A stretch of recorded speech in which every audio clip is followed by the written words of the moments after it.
Hello everyone, welcome back to Weaving Web3. I'm Stash. I'm James. And we are here with Estevan from Matter Labs. So, James? No, okay. You lead this one. Thank you so much, I feel so honored. So, please tell us about ZkSync, just kind of the overview.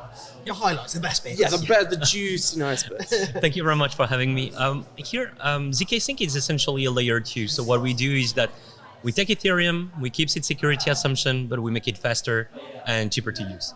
That's essentially what ZkSync is about. We are here, we're doing that leveraging zkEVM, so zero knowledge technology. And ZkSync is on the road to scale Ethereum and also its values. Ah, amazing. Could you just also maybe give us a few insights why it is different to optimistic rollups? Yes. So one of the nice properties, I would say to differentiate ZkSync or ZK rollups and optimistic rollups is essentially the methods of verifying the transactions. Optimistic rollup rely on game theory, and you need about a 7 days period in order to dispute a transaction or the validity of a transaction. ZK rollup are, let's say, you validate a transaction right on the go. So it takes about 20 minutes to 7 hours, depending on your prover system, just to prove that your transactions are valid. So I'd say the main difference between zero knowledge proof based rollup and optimistic rollup is one is based on math, the other one is based on game theory. Yeah. That's essentially. Can I ask a probing question? Because I'm not like a blockchain architect or anything like this. It's not my bread and butter. What is the purpose? So you got your layer 2s, right? And they help scale Ethereum. And that's because Ethereum has gotten slower, it's gotten older, it's got more expensive, right? Are layer 2s a band-aid on a wound? As in, does Ethereum actually just need to upgrade its entire network to remove the need for layer 2s? Or will they be an integral part of blockchains going forward? So I think there is a recent article from Vitalik about what do you want to bake in within the layer 1 protocol, what do you want to keep at the layer 2. And I think for now the community has been agreeing that what makes Ethereum great has been its decentralization, its livability, the fact that it never went down. And you want to keep these properties, and you don't want to build, I would say, a system that is too complex, at least at that level. So using Ethereum just as a settlement layer seems to be like the right use case for Ethereum, and everything else, computation, data availability, can be moved off-chain or with different solutions. And I think it's a bit the realization of the Ethereum community is that you could keep the protocol simple, not too complex, not let him grow too big, and build on top of it instead of baking it at the layer 1 level and at the core protocol level. Yeah. Do you ever think, though, in that instance, do you get to a point where the base ETH level is, if it continues to grow at the rate it's growing, it's just too slow and too cumbersome, like we see with Bitcoin? I understand it's different because Ethereum is actively worked on, but you end up in a situation where we've got Roman foundations and we've got a skyscraper on top of it, and actually the skyscraper can't be held up.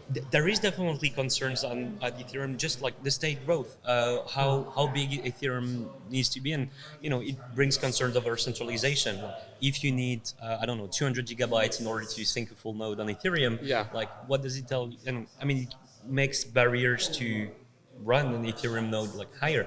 So as the state grows, it might lead to further decentralization. So there are definitely legitimate concerns about how big Ethereum is going to be. Yeah. One thing that really gets me is majority, you have cloud service providers. Majority of nodes are run on AWS and Google Cloud. So that's not really decentralized. Even you may have a million users, but if it's split between the two main providers, how is that decentralized? Agreed. This is also a concern that is legitimate for zero knowledge rollups. Because if you need a prover system that requires 128 gigabytes in order to generate your proof, how good is it to say that you're decentralizing if only 2 or 3 players can afford it? Yeah. So this is why on ZkSync we've been working heavily on reducing the barriers on zero knowledge proofs in order to allow potentially anyone to generate this proof, hopefully in the longer term perhaps on by phone. So in order to decentralize the network, you need to reduce the barriers to running a node, a prover, sequencer. That's for sure. I'd be interested. No, this isn't to do with ZkSync, but just in a wider strategy, because I see most projects are moving towards like layer 2 because it's cheaper, it's faster, everything works better. But at the same time, I see people going, "Cool, we're doing Bitcoin ordinals." I think like you're slowing down the slowest network. And this is where I find it funny because you talk to lots of people and logically they go, no, we need to be layer 2s, we need to be doing this, we need to be doing that. But conversely, the actual people, the degens in our community are like, no, we're going to do Bitcoin ordinals. It's so weird to me. I just wonder, obviously you are fully into layer 2s. What do you think about when you see things like that? When you see people going back and doing things like that? So I'd say that I'm not too familiar first with the Bitcoin ecosystem and ordinals, but I've seen a bit the trend at the fringe. So I'd say that there are cycles and there are use cases that are becoming interesting. I think whether it's the case for NFTs or ordinals, people want to have, let's say, digital certificates online. This is one use case that now on which ecosystem you build on, it's the question. Is it Bitcoin has a strong user base, so that's why perhaps we saw the emergence of these digital certificates emerging there. Ethereum was there was NFTs before we called them NFTs. ENS was one of them. CryptoKitties was one of them, and so I think there is a need for digital certificates. On which ecosystem it grows or will succeed, I am not sure. There are also competing layer ones like flows that try to emerge in that space. So there is definitely also a tendency of having what we call the rebound effect. So we are working on scaling Ethereum, but as we bring more users, there will be heavier usage. So it's it's a cat and mouse game. Yeah, absolutely. Do we scale faster than we can onboard users or not? So far, I think that we've been in this cycle where people have been looking for opportunities to speculate a bit. I think ordinals have emerged a bit on that in that space, but also shitcoins. You always get that. It's just a natural part. I also have a question about what do you think about do you think there will be room for Ethereum in the future when all these new, let's say, third generation layer ones that already encompass parts of let's say layer 2 technologies? Do you think that's a threat to you or in the ecosystem, or would there be a way, let's say hypothetically Ethereum starts to die out, could you, let's say, be a layer 2 on a different chain? I think we're seeing some alt layer 1 pivoting toward layer 2s on Ethereum. I think the main reason is that Ethereum has been one of the few ecosystems, arguably Solana as well, but Ethereum has been one of the few ecosystems that has been able to kickstart network effects. On one side, you have a big user base that attracts a big developer base, and vice versa, a big developer base that attracts the big user base. We've seen a bit the developer activity decrease across all layer 1s, but still Ethereum is leading there. So I think the biggest competitive advantage for Ethereum right now is this network effect, and the fact that it locks up most of the liquidity. For sure. How do you find? Because you mentioned about onboarding users, growing fast, that sort of thing. And a word I don't love in this in this world is community. Yes. Everyone talks about their community, and I think it's a really bizarre thing because real world companies talk about their customers. Yes. And crypto talks about community, and I think. Obviously you're producing something that is a tangible, useful thing. Now I understand when NFT projects say, let's talk about our community, because you know what? It's people who like art. That is a community. People who want cheaper, faster financial transactions are customers in my mind. Yes. So how do you find that different? Because obviously if you want to get an NFT project off the ground, you go, oh, this is cool art. We sell merch, we sell shirts, we sell Doodles did the Crocs. But you're no, we've got customers that want to use the space, but how do you sort of advertise, market towards them and grow a community? But do you see what I mean? Yes. Yeah.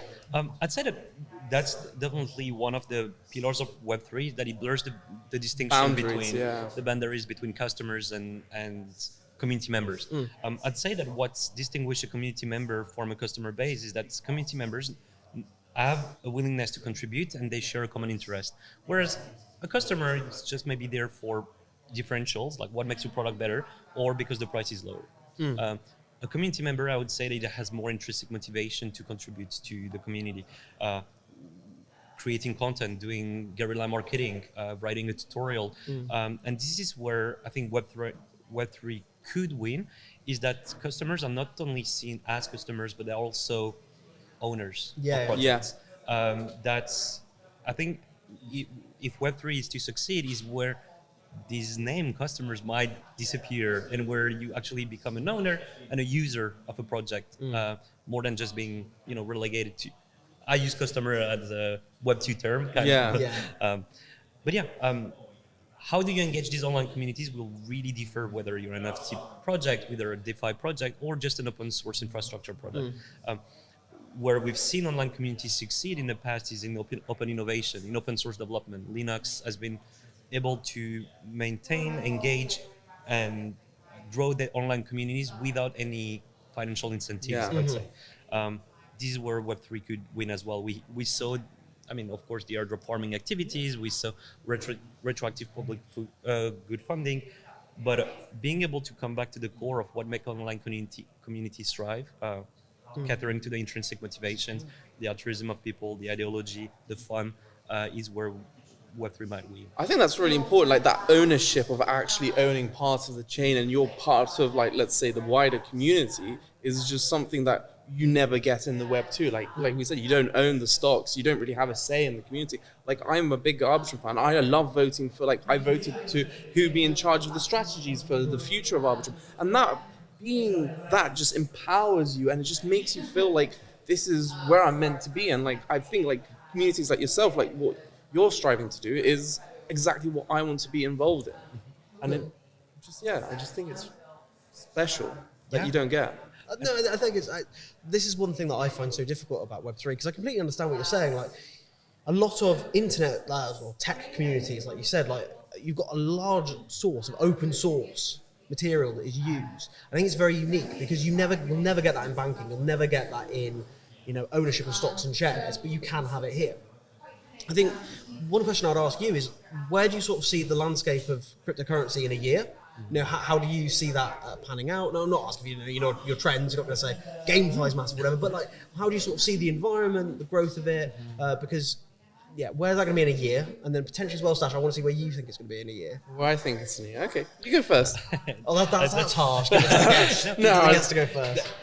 One thing that I've been interested in is DAOs and decentralized organization in general. What we've seen in the past, in the last 4 years, is cryptocurrencies, token being used for governance. And this is, these are organizations based on the assumption that you have one token, one vote.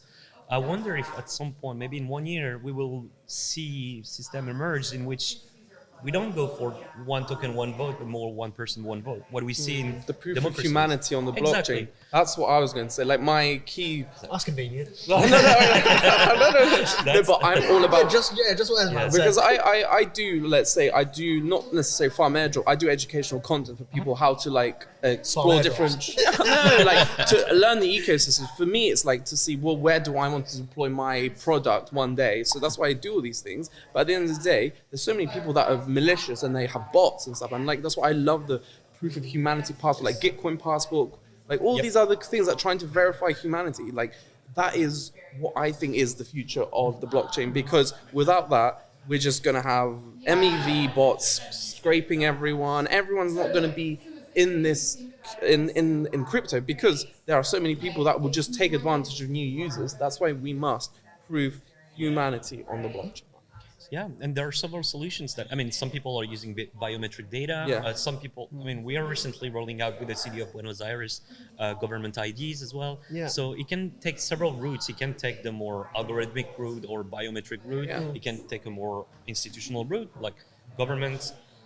Or it can be a purely algorithmic way of trying to solve Sybil resistance. But I'm not sure that there is any project that is getting there. No, yeah. But I think it's a big problem that needs to be solved in crypto, and hopefully in 1 year time we will find right applications and deployment of that. In Germany, they tried to do blockchain driving licenses. Yeah. So they tried to do that, and within 6 months they axed the project. Okay. And I think they tried to do it quite early on, to be honest. But I find it interesting because, from my perspective, NFTs, they're fun. But the real use case for an NFT for me is this is something immutable that should be able to be checked by other people that is there forever. And Passports should be NFTs in the future. But you can have an NFT for a soul-bound NFT, can't you? And then you go, cool, passport's on there, driving license is on there.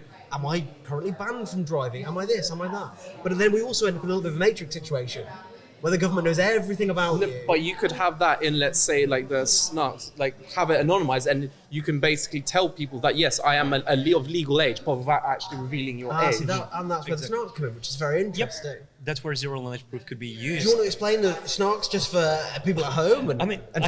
Yeah, I mean, Yeah, I've been talking about it, you don't even know. I mean, SNARKs and STARKs are essentially a kind of zero knowledge proof technology.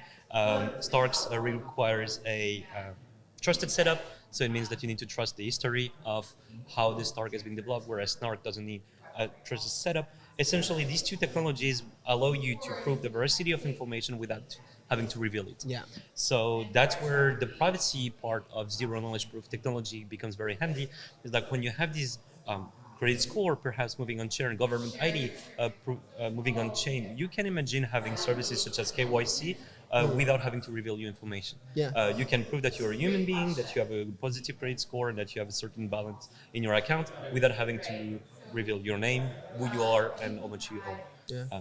That's potential applications that also for government IDs could could allow you to store your data, cryptographically on chain, reveal the veracity of the information to whatever customer, and without having to reveal. So the future's bright and the future is ZkSync. Hopefully. I think that's today's episode of literally Web3. everything. Me, James. Meet Stash? I'm Estevan. Perfect. Thank you so much. very much. Thank you very Such much. a pleasure. Thank you very much for having me. No, love it.